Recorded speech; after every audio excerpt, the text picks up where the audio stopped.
Hello बच्चों, let's see the question. The question says heat of neutralization of H2C2O4 oxalic acid is minus 26 kilocalories per mole. The dissociation energy of H2C2O4 in equilibrium with 2H positive plus C2O4 minus 2 is option A minus 12.3 kilocalories per mole, option B 1.4 kilocalories per mole, option C minus 13.7 kilocalories per mole, option D minus 1.4 kilocalories per mole। तो हमें oxalic acid के लिए heat of dissociation निकालना है। So first of all, we will write down the key concept, which is we know that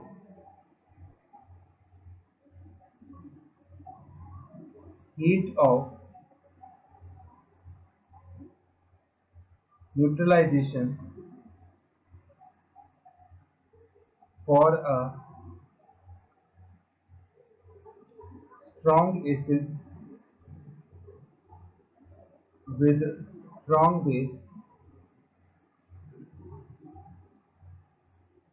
is given as, हमारे पास कोई strong acid है, वहां से आपको H पॉजिटिव मिलता है, स्ट्रॉन्ग बेस से हमें OH मिलता है और इनकी रिएक्शन से हमारे पास वाटर बनता है।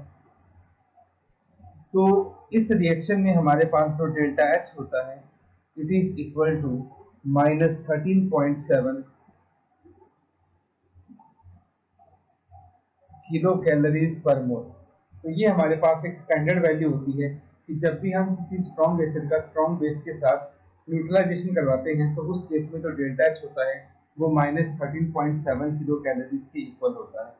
तो इसको यूज करके हम इस क्वेश्चन को सॉल्व करने की कोशिश करेंगे।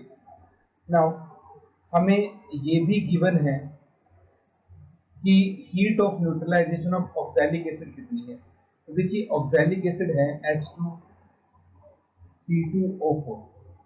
इसकी रिएक्शन जब हम किसी बेस के साथ करवाएंगे तो बेस के ऑब्वियसली 2 मोल यूज होंगे क्योंकि यहाँ पे 2 मोल हाइड्रोजन है। तो हमारे पास जो रिएक्शन बनेगी वो कुछ इस तरह से बनेगी, 2H पॉजिटिव, यहाँ पे हमारे पास बन जाएगा C2O4 माइनस 2 प्लस 2H2 है। ये हमारे पास रिएक्शन बन जाएगी यहाँ पे। ठीक है, जब हम यहाँ पे 1:2 के रेशियो में इसको लेंगे ऑक्सैलिक एसिड हमारे पास 1 रहेगा और बेस का रेशियो हमारे पास 2 रहेगा। तो हमारे पास 2 मोल्स ऑफ H2O बनेगा। अब इस रिएक्शन के लिए भी हमें डेल्टा H दे रखा है उसने, और इस रिएक्शन के लिए हमारा डेल्टा H कितना है, it is equal to minus 26 kilo calorie per mole. इसके लिए भी हमें उसने डेल्टा H दे रखा है। अब हमें ये पता है, हमें निकालना क्या है, वी हैव टू फाइंड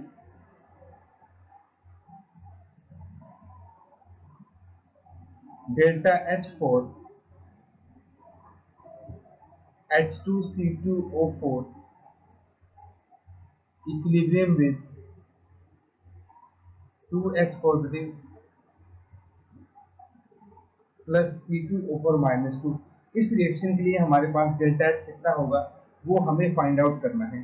ठीक, अब हमें पता है that delta H is equal to heat of dissociation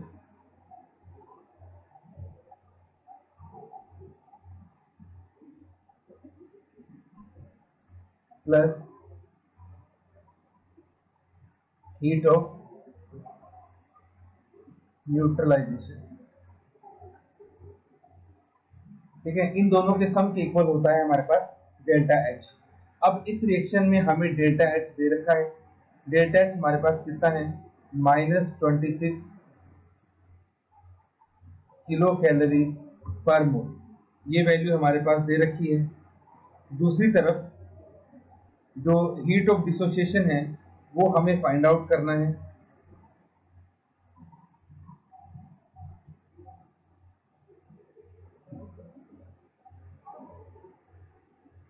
plus heat of neutralisation.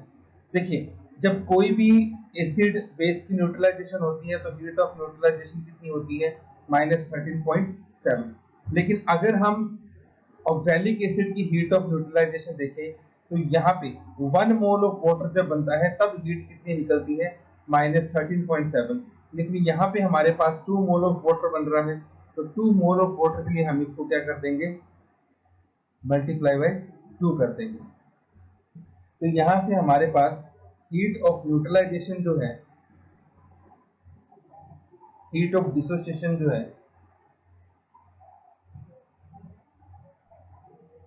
वो आ जाएगी, इसको हम इस साइड ले जाएंगे, -26 प्लस